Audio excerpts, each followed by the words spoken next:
여러분 안녕하십니까? EBS 초대석 정관영입니다. 네, 셰익스피어는 인생을 연극에 비유한 바 있는데요. 이렇게 비유가 아니라 인생 자체가 바로 연극이신 분이 계십니다.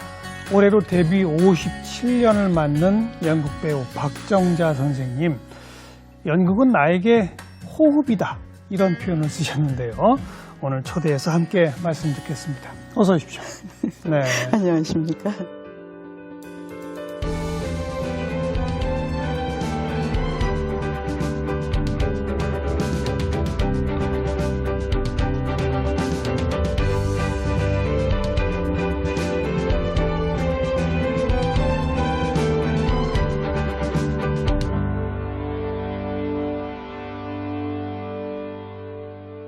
연극이 선생님께 호흡입니까?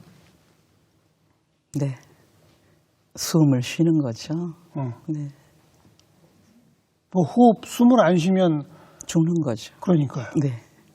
연극이 없으면 저는 아마 존재하지 않을 것 같아요. 57년 전? 그죠? 62년, 저는 1962년. 사실 이 숫자에 대해서 별로 개념이 없는 사람이어서 학교 다닐 때 수학도 무척 못했거든요. 제일 싫은 과목이 수학이었어요. 그래서 그냥 우리가 늘 나이를 얘기할 때 뭐 그건 숫자에 불과하다 하는 식으로 57년이라는 게 저는 오늘 이 시간, 이 현재가 중요하고 또 내일이 중요하지 지나간 시간은 저절로 간 시간이라고 생각해요. 저절로 갔다? 네. 근데 오늘 얘기만 하면은 우리 시청자분들이 서운해 하세요. 왜요? 57년 전 얘기를 듣고 싶어 하시거든요. 아, 저런. 네. 57년. 57년 전 몇 살 때입니까? 첫 무대가 그러니까 2012년에 제가 대학극부터 시작을 했어요. 대학교가 1962년에. 네. 예, 예. 그때 제가 이화대학 다닐 때 2학년이었는데 사실은 연극을 본 거는 9살 때부터 봤으니까 6.25 나던 해 1950년. 9살 때? 예, 그랬습니다. 어디서 연극을 보셨어요? 지금은 서울시의회 그 건물인데 옛날에는 그게 부민관이라는 연극 전용 극장이었었거든요. 맞아요. 그 시절에 6.25가 나던 바로 그 해부터 연극을 누구 손을 잡고 가서 보신 거예요? 저희 오라버니가 그 신협의 한 멤버로서 그때 뭐 연구생이었겠지만 무대에 쓰셨었고요. 그 다음에는 영화 감독으로서 작업을 쭉 하셨는데 그러니까 그런 연고가 있으니까 그렇죠. 극장에 가죠. 그렇죠. 그래서 그 시절에는 아무나 가던 때도 아니고 그럼요. 게다가 9살짜리는 네. 연극 무대 구경하러 갈 리도 없죠. 없죠. 텔레비전도 없던 시절이었고 물론이죠. 라디오도 아마 10집 건너 하나쯤 있었을까 그런 시절이었습니다. 그런데 저로서는 그게 대단한 행운이었고. 기억이 나세요? 9살 기억나죠. 그 무대가? 네. 어떤 작품을 봤어요? 어제 일은 조금 전 일은 기억을 못하는데 그 일은 어떤 작품을 보셨어요? 원술랑. 그 유치진 선생님이 쓰신 원술랑이었고 김동원 선생님이 주인공이셨고 그리고 여주인공은 김선영 선생님이라고 그 한국전쟁 중에 북으로 가신 분이에요. 나중에 물론 그거 다 알게 됐지만 참 좋은 배우들의 무대를 제가 바라볼 수 있었고요. 어린 나이에. 김동원 선생님하고는 나중에 같이 배우 네, 한 연극도 적이 많이 있습니다. 하셨죠? 네, 하늘 같은 그런데 선생님. 9살 때 네.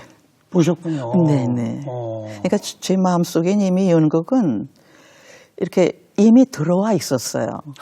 그런데 그게 그렇게 뭐 억지로가 아니라 그냥 자연스럽게 들어와 있었고 그동안에는 이제 전쟁 치르느라고 겨를이 없었고 중고등학교 때 제가 진명 중고등학교를 다녔는데 불행인지 다행인지 연극 반이 없었어요. 없었어요? 네, 근데 저는 그걸 어떻게 보면 이거 참 불행인가 싶지만 다행인가?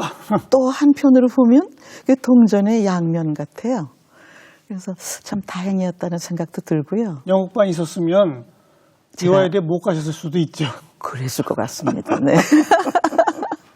그래서 아무튼 이제 대학에 가시니까 연극반이 있고 네네. 물리대 연극반이 있어서 그때부터 이제 제가 그냥 1학년 때부터 1학년 때는 안 제발로 했습니다. 찾아가신 거예요?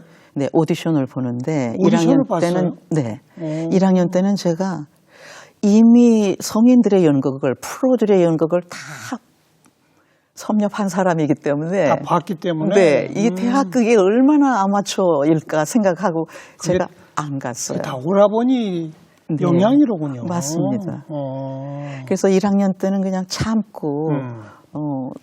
다른 친구들이 하는 거 바라만 봤는데 2학년 때는 못 견디겠더라고요.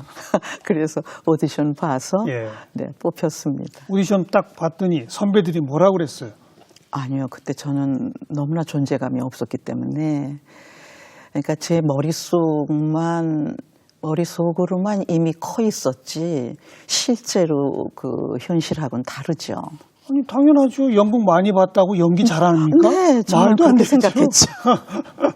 네, 그랬는데 그 라시네의 히라피 페드라를 공연을 하는데 오디션에 가서 저는 계속 그 주인공 왕비 대사만 읽었어요. 뽑힐 줄 알고. 네. 근데요. 그 왕비의 시녀. 시녀. 졸졸졸졸 쫓아다니는 시녀. 대사 그게 첫 작품이었군요. 16마디짜리. 네. 어. 근데 그때만 해도 대학극을 학교 강당에서 하지 않고 드라마 센터나 아니면 저기 명동 예술극장에서 그랬어요? 네, 그렇게 했습니다. 제대로 된 극장에 가서. 그러면요. 이야. 그리고 연출자도 그때 김정옥 선생님, 허규 선생님 또 그런 분들이 다 전문 연출가들이 물론이죠. 네, 네. 그래서 대학 연극이 대학극에 머물지 않고 기성인들이 긴장할 정도의 대학극이었습니다. 언제까지 그랬어요? 그 후에는 대학 연극은 그냥 선배가 연출하고 네. 후배들이 연기하고 이랬었는데. 그 시절이 얼마 없었고요. 그 다음에는 이제 동아리. 연극 동아리로 연극 동아리. 모이기 시작하니까 그렇죠. 어떤 그런 연극의 스케일이나 이런 게 훨씬 약해졌죠. 60년대 초반에는 전문 극장에서 네. 전문 연출가가 네, 네. 네. 그러니까 제가 굉장히 행운이시네요. 행운이었죠. 네. 그러니까 어쨌든 대학 때 그 연극을 해보신 거는 그냥 취미 삼아 재미 삼아 한번 해보셨을 수도 있잖아요. 네, 그건 내가 어쩌면은 이걸 직업으로- 운명이었을 거라고 생각합니다. 그건 내가 그 예정을 하든 안 했든 그 운명이라는 건 내가 거기에 거부를 못하지 않습니까?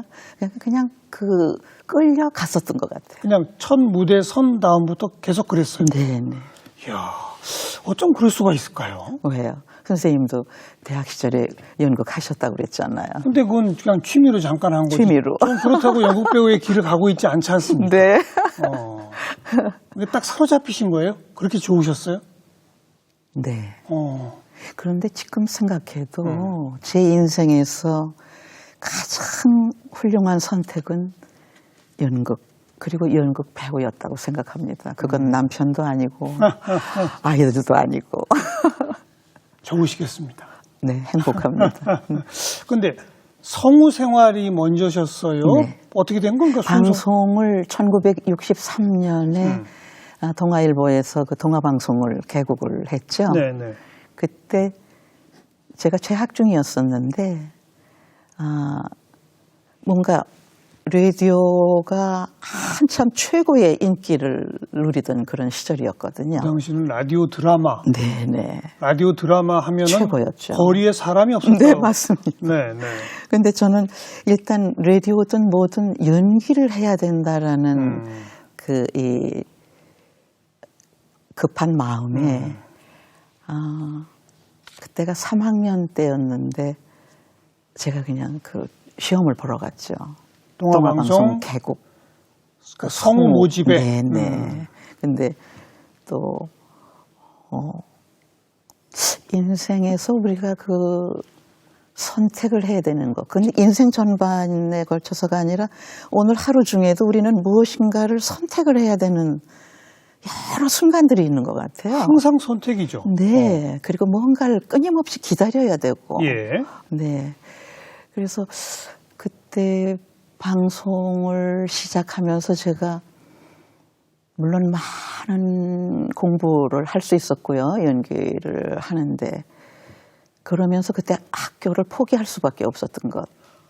왜냐하면 그 아예 당시에는 학교도 그만두시고. 네, 왜냐하면 학교에서 다른 네. 직장은 절대 가질 수 없다. 예, 예. 방송국에서도 재학생은 안 된다.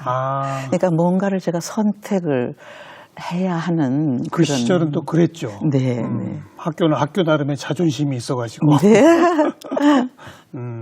그래서 학교는 아예 그냥 포기하시고 네. 전속 성우의 길로.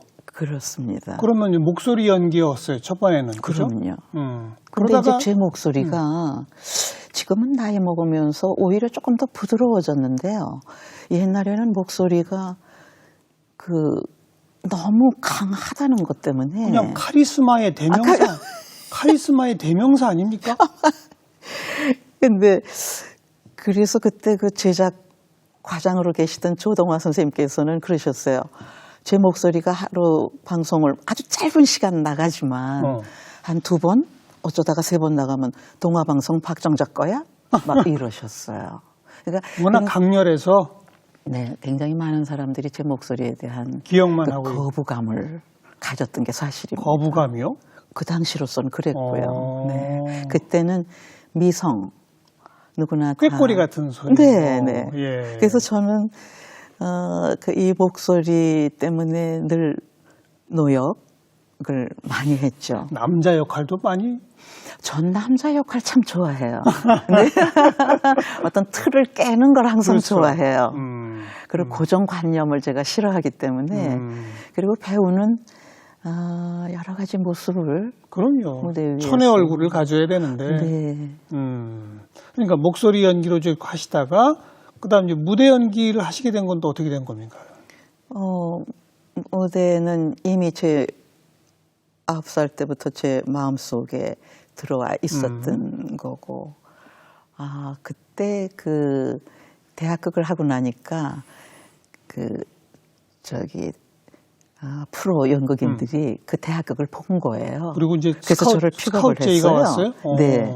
그래서 이제 단막극 같은 거 했는데 그다음에 1966년에 극단 자유가 이병복 선생님하고 김정옥 선생님하고 네. 그 불란서 유학파 선생님들께서 극단 자유를 창단하셨어요. 그래서 예, 그때 예. 창단 멤버로 예. 뭐 나옥주 선배님, 뭐 최불암 씨, 김혜자 씨, 김무생 씨, 뭐 김용림 씨 이런 분들하고 이제 함께 대단하신 분들이. 창단을 네 맞습니다. 이야, 최불암 김매자 선생님하고 같이. 네, 네.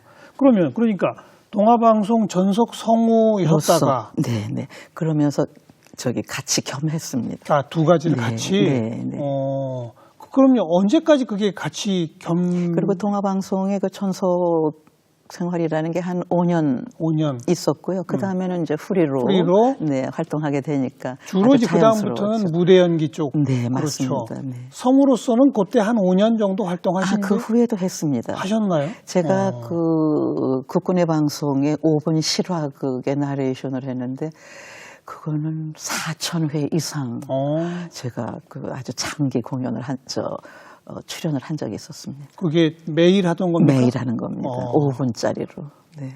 매일 하더라도 4,000이면 네, 네. 10년이 훌쩍 넘게. 네, 뭐 10년도 훨씬 더 넘었던 것 같습니다. 가장 최근에도 그 낭독 콘서트 형태의 연극을 하셨죠. 네, 저는 아주 독특한 형식이었었는데. 네, 제가 그냥 낭독 공연하면 뭔가 매력이 없어서 낭독 콘서트라는 말을 붙였습니다. 뭐냐면 콘서트를 요새는 이제 북 콘서트도 있고 그리고 뭐 토크 콘서트. 조수민 씨만 콘서트 하는 거 아니고 예. 또 뭐 조용필 씨만 콘서트 하는 거 아니니까 저는 연극 배우로서 좋은 텍스트를 가지고 또 연극 배우 박정자만의 목소리를 가지고 관객들하고 만나는 드라마 콘서트를 말하자면 제가 구상을 했고 예, 예. 또 뭐 경우에 따라서는 직접 프로듀싱 역할을 네, 하셨다면서요. 맞습니다. 네, 그죠? 네. 그러니까 그런 기획 자체를 어디서 보신 거예요? 아니면 그냥 아닙니다. 떠올리신 거예요? 떠올렸습니다. 어. 좋은 텍스트가 있을 때 그리고 그 영영이별 영이별은 김별화 작가의 그 단종비 정순왕후 얘기인데 그러니까 조선 시대를 통해서 뭐 조선뿐만이 아니라 역사라는 거는 늘 반복되는 거기 때문에 예. 그 역사와 그 시간을 살았던 여인들의 이야기.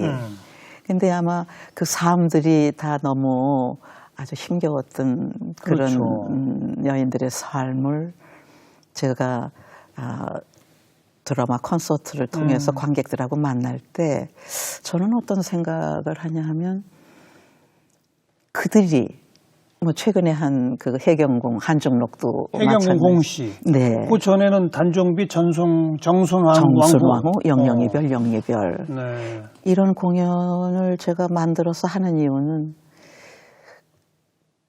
그 여성들이 얼마나 하고 싶은 말들이 많겠어요. 그 말을 내가 대신해 준다. 네. 그래서 저는 가끔 배우라는 직업이 너무나 축복받은 직업이라고 생각을 해요. 그리고 그들이 그냥 역사 속으로 그냥 아니면 뭐 어떤 책을 통해서 예. 남을 수 있지만 제가 이 시대를 살아가면서 또 제가 만나는 관객들한테 그들의 이야기를 그들이 못한 이야기, 한 맺힌 이야기들을 대신 해줄 수 있지 않겠나. 저는 몹시 그 관심이 많습니다. 근데 우리 시청자분들이 낭독 콘서트라는 건 어떤 형식일까 궁금해하실 것 같아서 혼자 하시는 거예요? 아니면 네, 물론 혼자 하는 경우도 있고요.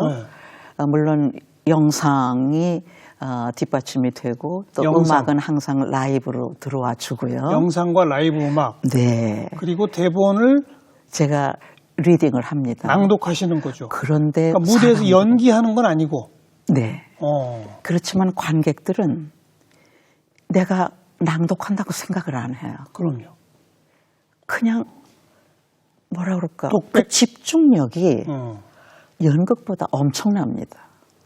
관객들의 집중력이요. 그러니까 연기가 아니라 소리만 듣는데도. 네.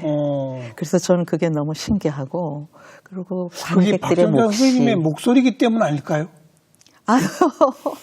뭐 다른 분들은 감히 도전 못하는 거 아닐까요? 아니요, 누구라도 할 수 있죠.